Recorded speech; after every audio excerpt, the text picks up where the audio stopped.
திவ்ய வாசகனாகிய யோவானுக்கு வெளிப்படுத்தின விசேஷம் 20ஆம் அதிகாரம். ஒரு தூதன் பாதாளத்தின் திறவுகோலையும் பெரிய சங்கிலியையும் தன் கையிலே பிடித்து கொண்டு வானத்திலிருந்து இறங்கி வர கண்டேன்.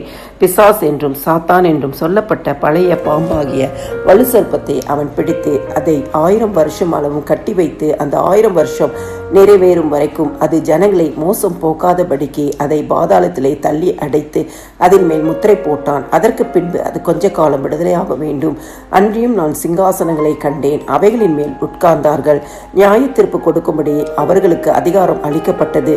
இயேசுவை பற்றிய சாட்சி நிமித்தமும் தேவனுடைய வசனத்தின் நிமித்தமும் சிரசேதம் பண்ணப்பட்டவர்களுடைய ஆத்துமாக்களையும் மிருகத்தையாவது அதன் சொரூபத்தையாவது வணங்காமலும் தங்கள் நெற்றியிலும் தங்கள் கையிலும் அதன் முத்திரையை தரித்து கொள்ளாமலும் இருந்தவர்களையும் கண்டேன்.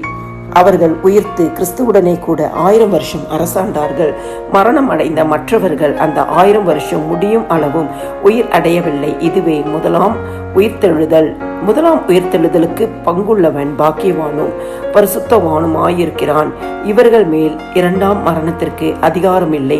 இவர்கள் தேவனுக்கும் கிறிஸ்துவுக்கும் முன்பாக ஆசாரியராயிருந்து அவரோடே கூட 1000 வருஷம் அரசாழ்வார்கள்.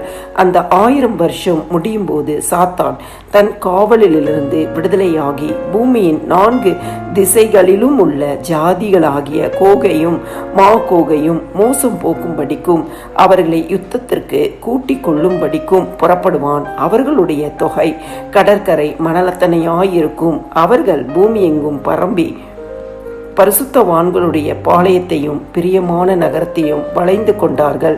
அப்பொழுது தேவனால் வானத்திலிருந்து அக்கினி இறங்கி அவர்களை பட்சித்து போட்டது. மேலும் அவர்களை மோசம் போக்கின பிசாசானவன் மிருகமும் கள்ளத்திருகதரிசியுமாய் இருக்கிற இடமாகிய அக்கினியும் கந்தகமுமான கடலிலே தள்ளப்பட்டான்.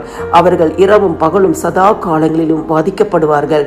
பின்பு நான் பெரிய வெள்ளை சிங்காசனத்தையும் அதன் மேல் வீற்றிருக்கிறவரையும் கண்டேன். அவருடைய சமூகத்திலிருந்து பூமியும் வானமும் அகன்று போயின. அவைகளுக்கு இடம் காணப்படவில்லை. மரித்தோர் ஆகிய சிறியோரையும் பெரியோரையும் தேவனுக்கு முன்பாக நிற்க கண்டேன். அப்பொழுது புஸ்தகங்கள் திறக்கப்பட்டன.